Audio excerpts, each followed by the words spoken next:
안녕하세요. 반갑습니다. 남해에서 구운몽을 꿈꾸다의 남해몽입니다.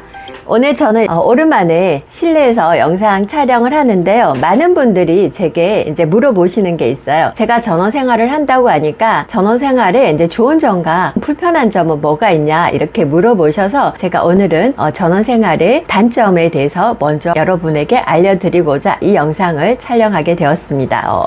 먼저 어느 곳에서나 장점과 단점이 있잖아요. 그래서 오늘은 전원 생활의 단점부터 먼저 알아보도록 하겠습니다.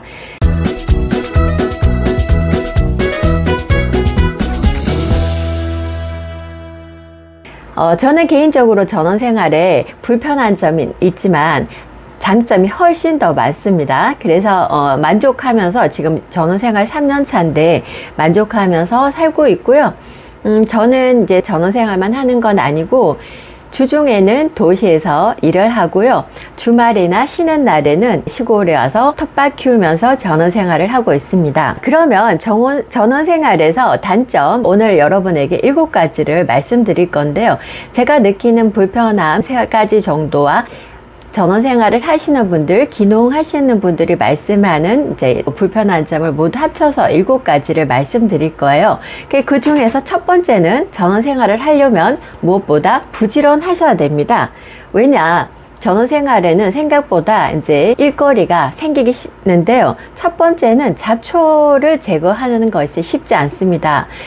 마당에도요, 이제 잡초가 엄청 자라고요. 조금만 틈만 있어도 잡초들은 정말 잘 자라거든요. 그래서 쑥쑥 잘 자라기 때문에 텃밭 채소나 과일보다 잡초가 훨씬 더 속도가 빠르고, 그래서 이 잡초란 친구를 제가 생각할 때는 그냥 친구라고 생각하시고 어느 정도 마음을 이렇게 평온함을 가지시고, 우리가 친구는 좋은 친구도 있지만 조금은 약간 번거롭고 나를 불편하게 하는 친구도 있잖아요. 그래도 그런 전원 생활의 즐거움을 누리려면 어쩔 수 없이 따라오는 부분이니까 잡초를 제거해야 되니까 좀 부지런하셔야 되고요.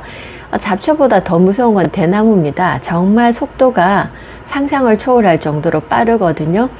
그래서 어떨 때는 가끔씩은 기분 좋게 시골에 갔다가 이제 텃밭에 잡초가 정말 어떨 경우에는 조금 이제 가는 걸 놓쳐버리고 바빠서 못 가게 되면 정말 거짓말 좀 보태서 밀림같이 되는 경우도 있어요. 그러면 이거 어떡하지 할 때가 있는데, 그래서 잡초 제거하는 거랑 잔디의 정원을 예쁘게 가꾸고 싶어 하는 분들이 계세요. 그게 여력이 된다면 그렇게 하셔도 되지만 일반적으로 그렇지 않다면 시골집에 잔디를 까는 것은 실제 내가 취미생활로 조경을 열심히 하겠다라면 모르겠는데, 아니면 굉장히 노동력이 많이 필요로 하기 때문에 그거는 잘 생각해 보셔서 결정을 하셨으면 좋겠습니다.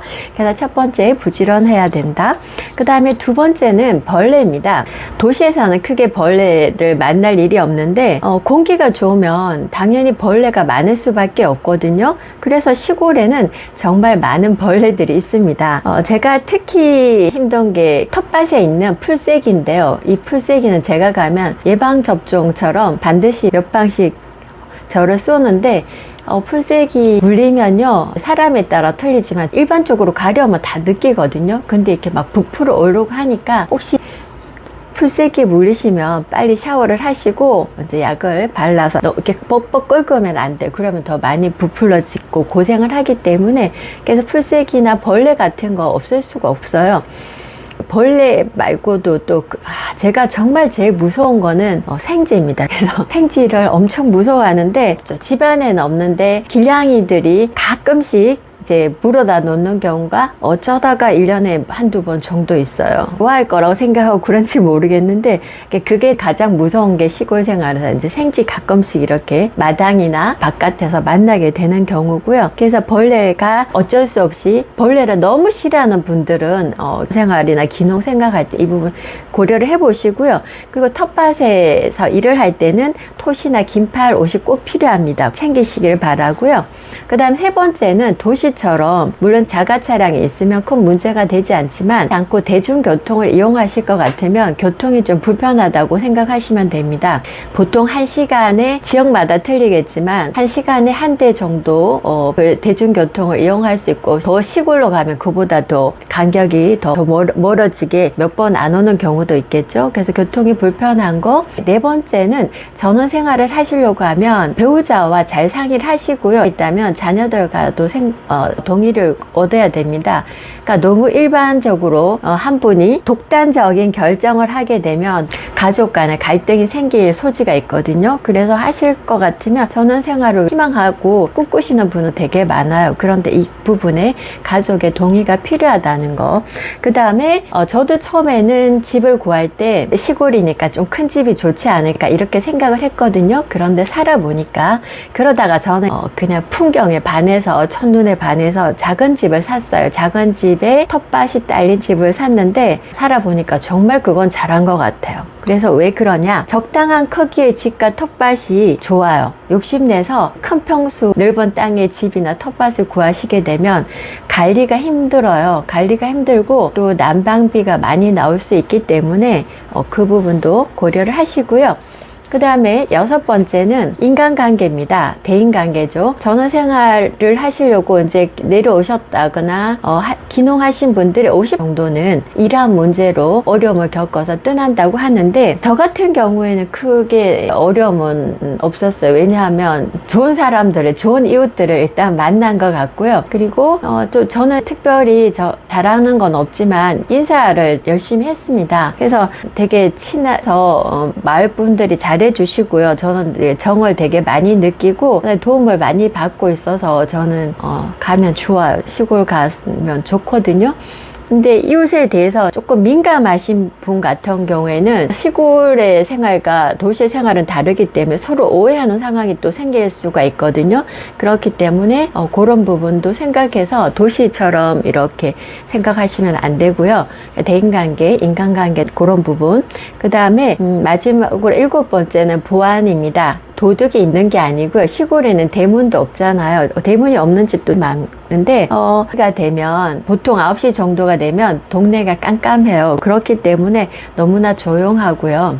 저 같은 경우에는 처음에 바람 소리도 무섭고요. 그 다음에 이렇게 그 나무가 이렇게 흔들리는 소리도 무서웠고요. 그리고 동네 강아지가 멍멍 짖는 소리도 겁이 났어요. 지금은 적응이 돼서 그렇게 크게 그러한 부분에 대한 그건 없는데, 저는 마을 안에 있는 집을 구입을 했는데, 개인적인 프라이버시 이런 거 해서 마을에서 벗어난 곳에 또 집을 구하시는 분들도 있잖아요. 짓는 분도 계시고 리모델링 하시는 분도 계시는데, 그런 부분일 때는 보안 문제 조금 더, 그리고 또 집에 가족들과 늘상 함께 있지 않다면 약간의 겁이 날 수도 있을 것 같으니까 그런 것도 한번 생각을 해보셔야 되고요. 그리고 저녁 시간에 저는 이제 시골에서는 TV를 집에 넣지 않았어요. 왜냐하면 TV 볼 것 같으면 뭐하러 제가 도시에 그냥 살지, 전원주택을 구입을 했겠어요. 그 저녁 시간이 굉장히 길어요.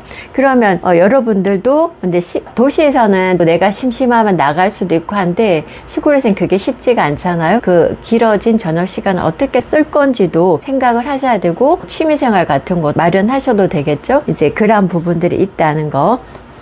그래서 제가 다시 정리를 해드리면, 이제 전원생활에서 이러한 것들 생각하면서 이제 여러분들 전원생활 희망하시면 고려하시기 바랍니다. 부지런해야 된다. 잡초라든지 이런 거는 당연히 있기 때문에 일들이 조금 많아질 수가 있고, 벌레는 공기가 좋으면 없을 수가 없기 때문에 이러한 부분도 생각을 하시고, 그 다음에 3번째는 교통이 불편할 수가 있다. 도시처럼 다양한 대중교통을 이용하는 게 쉽지는 않다. 그 다음에 4번째, 전원생활 할 때는 동의를 얻어서 해야지 훨씬 더 행복한 전원생활을 할 수가 있다. 그 다음에 적당한 크기의 집과 텃밭이 관리하기가 쉽다. 그 다음에 6번째는 대인관계, 그 다음에 7번째는 보안 문제. 그래서 이러한 것들 생각하셔서 여러분들이 전원생활을 희망하시는 분들, 또 곧 하실 분 같으면 도움이 되셨으면 좋겠습니다. 저는 어디에서나 마찬가지예요. 도시도 마찬가지고 시골도 마찬가지고 장점과 단점이 있는데, 제가 3년을 이렇게 이제 도시와 농촌으로 시골을 오가면서 살아본 결과 저는 굉장히 만족합니다. 그리고 정말 힐링이 되고요. 사소한 작은 것에서 느끼는 행복감, 소소한 일상에서 느끼는 행복감이 말도 못하게 굉장히 큰 마음을 풍요롭게 해주거든요. 예를 들면 아침에 일어나서 새소리 있잖아. 일어나면 지저귀는 새소리, 그 다음에 마당에 나가면 또 마루에서도 볼 수 있죠. 반짝반짝 빛나는 바다의 그 바닷빛, 그런 것들, 또 산의 공기 좀, 이런 또 사람들과의 정, 이런 것들 저는 굉장히 많이 좋은 선물을 많이 받고 있다고 생각을 해요. 오늘 영상이 도움이 되셨다면 여러분 구독과 좋아요 꾹꾹 눌러주시고요. 여러분의 구독과 좋아요, 알림 설정이 저에게는 좋은 콘텐츠를 만드는데 큰 힘이 됩니다. 감사합니다. 남해에서 구멍을 꿈꾸다의 남해몽이었습니다. 다음에 또 좋은 영상으로 뵙겠습니다. 안녕.